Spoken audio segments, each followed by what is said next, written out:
నమస్తే, welcome to our channel. Davos వేదికగా లోకేష్ అబద్ధాలు వండి వారిస్తున్నారంటూ గుడివాడ అమర్నాథ్ చేసినటువంటి కామెంట్స్ ని ఏ విధంగా చూడాలి తెలుసుకునే ప్రయత్నం చేద్దాం. దీన్ని విశ్లేషించడానికి మనతో పాటుగా ఉన్నారు సీనియర్ జర్నలిస్ట్ సత్యమూర్తి గారు. నమస్తే సార్. నమస్కారం అండి. చంద్రబాబు నాయుడు గారి బృందం అంతా కూడా దావోస్ చేరుకుంది సార్. మరి రెండో రోజు ఈ రోజు చాలా బిజీగా ఉన్నారు. మరి ఇటువంటి నేపథ్యంలో గత ప్రభుత్వ హయాంలో ఐటీ మినిస్టర్గా వర్క్ చేసినటువంటి గుడివాడ అమర్నాథ్ ప్రెస్ మీట్ పెట్టి అసలు నేను ఎప్పుడు కూడా చలి ఎక్కువగా ఉందని అక్కడికి వెళ్ళలేదని చెప్పనే లేదు, అసలు ఫుటేజ్ ఉంటుంది కదా అంటూ ఆయన కామెంట్స్ చేయడం, మరి దావోస్ వేదికగా లోకేష్ గారు పచ్చబద్దాలు చెప్తున్నారు, వండి వారుస్తున్నారంటూ ఆయన చేసినటువంటి కామెంట్స్ని ఏ విధంగా చూడాలంటారు?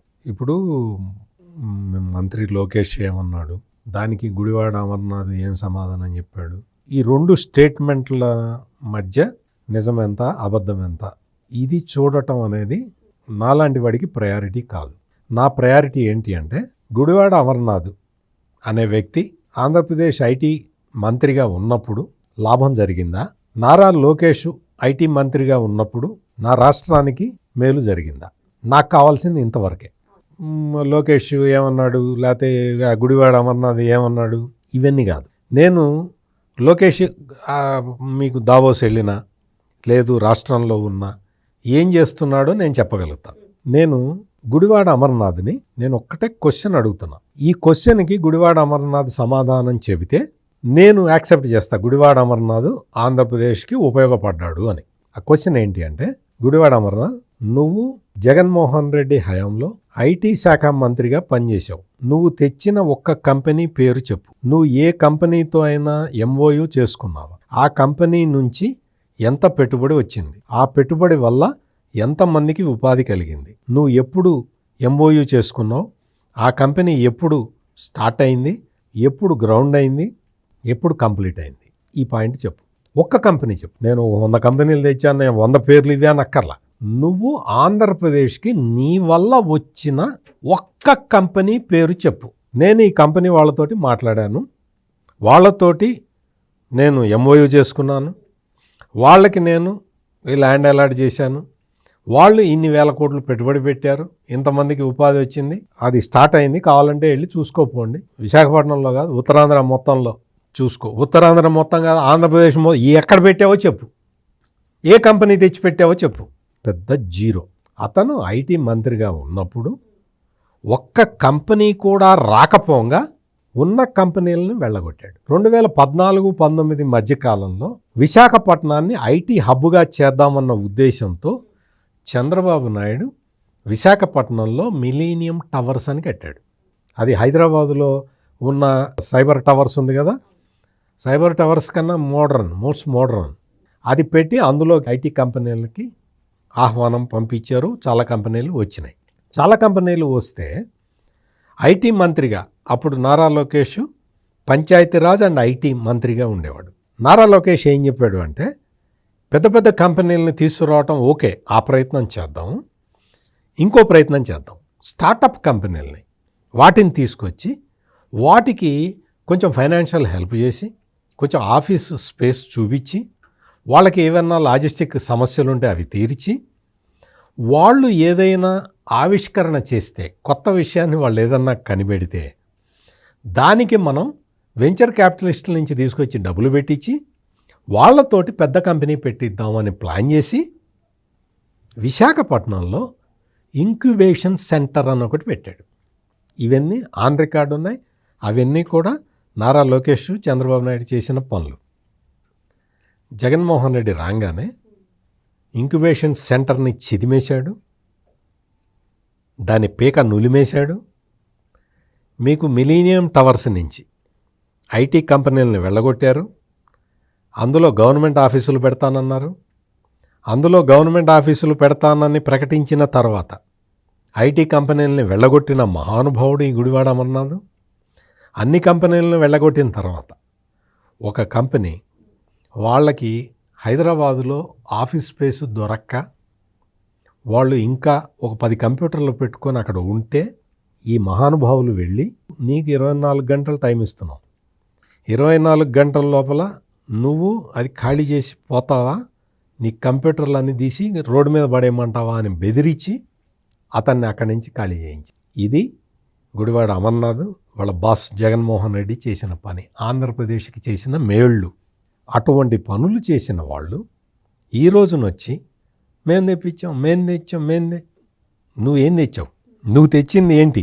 నువ్వు తెచ్చినవి ఇవి, ఇప్పుడు నేను చెప్పినవి. నారా లోకేష్ ఏం చేస్తున్నాడు అంటే, దావోస్ వెళ్ళాడు చంద్రబాబు నాయుడు, నారా లోకేష్, టీజీ భరత్ ప్లస్ అధికారుల బృందం. రెండోసారి ఈ టెన్యూర్లో రెండోసారి దావోస్ వెళ్ళటం. అక్కడ ఒక చిన్న ఎగ్జాంపుల్ చెప్తాయి వాళ్ళు ఏం చేశారని. AOSL అనే కంపెనీతోటి నారా లోకేష్ ఒక టైప్ పెట్టుకున్నాడు. ఈ AOSL ఇది స్పెయిన్ కంపెనీ. ఈ కంపెనీ ఏం చేస్తుందంటే హైడ్రోజన్ వెహికల్స్ని తయారు చేస్తుంది. మనం వెహికల్స్ నడవాలి అంటే పెట్రోలో, డీజిలో, గ్యాసో ఏదో ఒకటి వాడాలి కదా. అవి లేకుండా వాటిని ఫాజిల్ ఫ్యూయల్స్ అంటారు.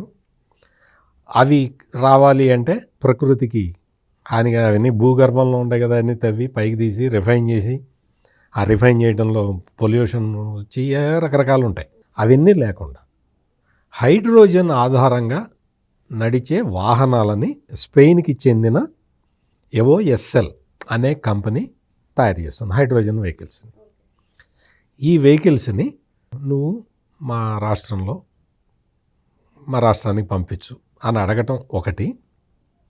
వీళ్ళు ఏం చెప్పారంటే, మరీ ముఖ్యంగా నారా లోకేష్ ఏం చెప్పాడంటే, మా గవర్నమెంట్ ఆఫ్ ఇండియాకు ఒక పాలసీ ఉంది, ప్రధాని Narendra Modi make in India policy అది. ఆ పాలసీ వల్ల చాలా కంపెనీలు ఇప్పటికే లాభపడ్డాయి. మీరు ఏం చేస్తారంటే, మేము మీ దగ్గర నుంచి ఈ హైడ్రోజన్ వెహికల్స్ను కొంటాం కాదు, మీరు రండి, మీ సరంజామా అంతా తీసుకొని ఆంధ్రప్రదేశ్కి రండి, ఆంధ్రప్రదేశ్లో ప్లాంట్ పెట్టి ఆ వెహికల్స్ని ఇక్కడ తయారు చేయండి, ఈ వెహికల్స్ని మేము వాడుకుంటాం అని చెప్పి ఆ కంపెనీతోటి అగ్రిమెంట్ అయ్యాడు. అగ్రిమెంట్ అవ్వటం వల్ల ఏమవుతుంది, వీటిని ముందుగా ఓడరేవుల్లో ఉపయోగించాలి అని ఒక డెసిషన్ తీసుకున్నారు.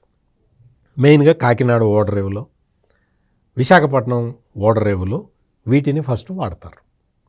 ఎయిర్పోర్టుల్లో ఓడరేవుల్లో ఇవి వాడటం వల్ల ఇప్పుడు ఏంటి, ఈ లారీలు, డీజిల్తో నడిచే లారీలు, ట్రక్కులు ఇవన్నీ ఉంటాయి.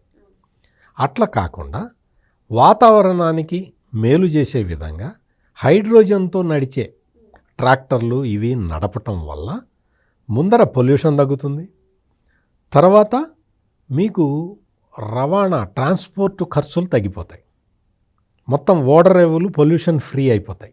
అన్ని హైడ్రోజన్ బళ్ళే తిరుగుతూ ఉంటాయి, నీకు అసలు డీజిల్ ఉండదు, పెట్రోల్ ఉండదు, ఆ వెహికల్స్ ఏమి ఉండవు.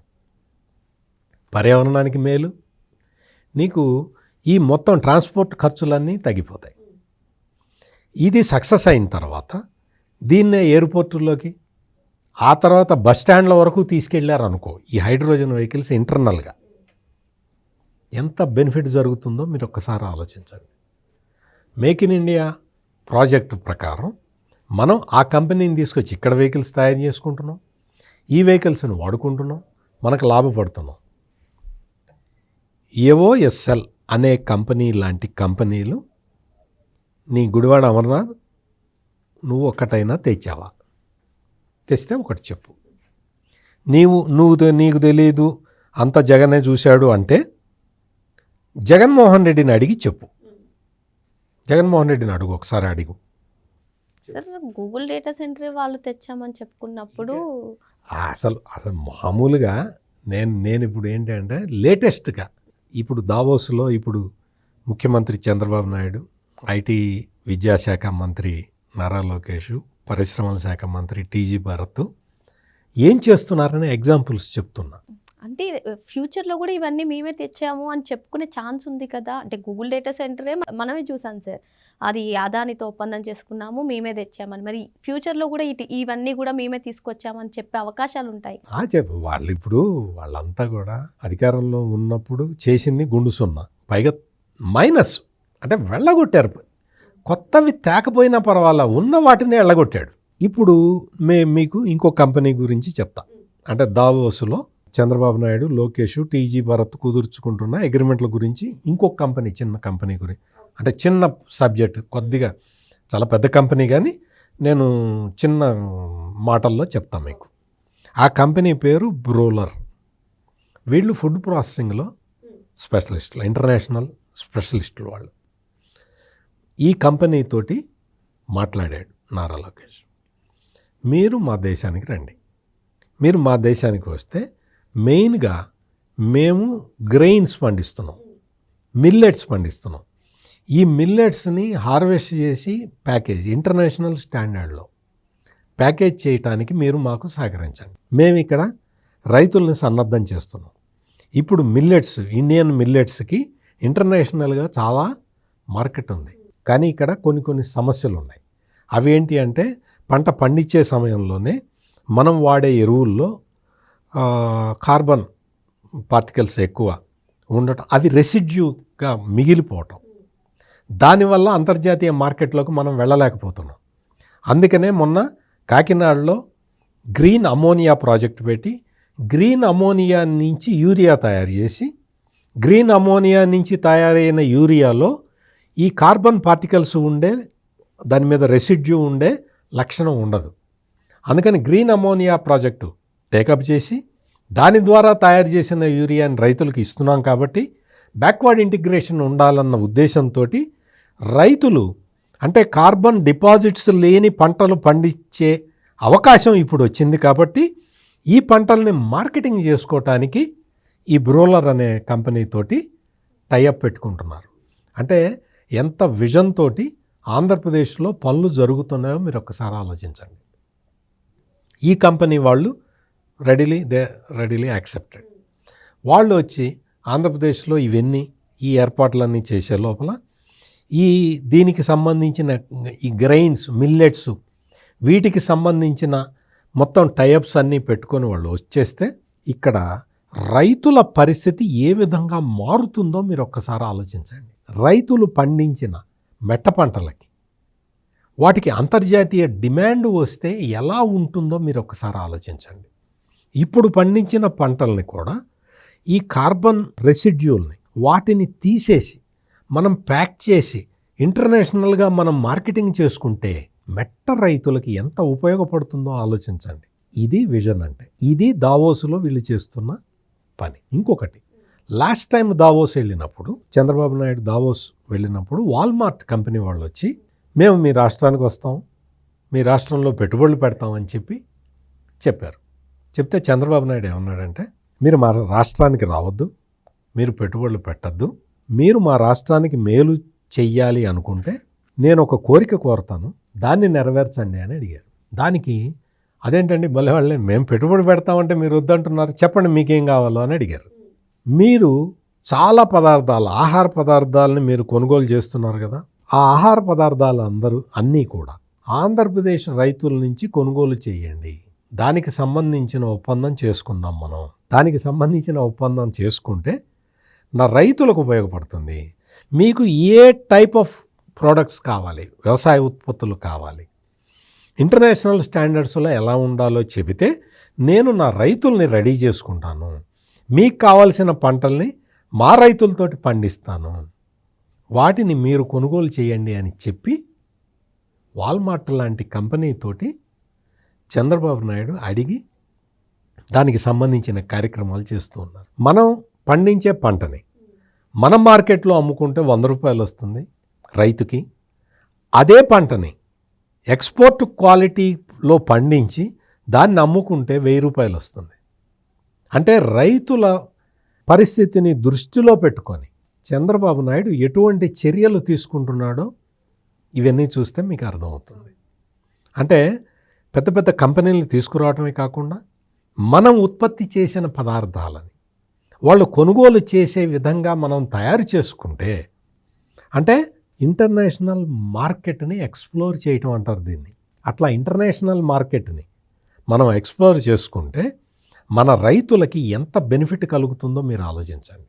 నేను ఈ ఎగ్జాంపుల్స్ ఈ బ్యూలర్ గ్రూప్ వాళ్ళతో కానీ, ఈఓఎస్ఎల్ కంపెనీతో కానీ వీళ్ళతోటి జరిగింది. ఈ 2 కంపెనీల గురించే నేను స్పెసిఫిక్గా మీకు చెప్తున్నది. ఎందుకు అంటే విజన్ తోటి చంద్రబాబు నాయుడు చేస్తున్న పనులు మన రాష్ట్రానికి, మన రైతులకి ఎంత ఉపయోగపడతాయో ఆలోచించండి. మన ప్రకృతికి ఎంత ఇది చేస్తామో ఆలోచించండి. కొత్త కొత్త విధానాలు తీసుకురావటం వల్ల ఈ ఈ హైడ్రోజన్తో నడిచే వాహనాల ప్లాంట్ని మనం తీసుకురావటం వల్ల ఎంతమందికి ఉపాధి కల్పిస్తామో చూడండి. ఈ మిల్లెట్స్ని ఎక్స్పోర్ట్ చేయటం వల్ల మెట్ట ప్రాంత రైతుల జీవితాలు ఎలా మారతాయో చూడండి. ఇటువంటి పనులు చేసే వాళ్ళని విజనరీ లీడర్స్ అంటారు. మిలీనియం టవర్స్ నుంచి ఉన్న ఐటీ కంపెనీలని కూడా వెళ్ళగొట్టే వాళ్ళని గుడివాడ అమర్నాథులు అంటారు. మరో అంశంతో మళ్ళీ కలుద్దాం. Thank you sir. నమస్కారం.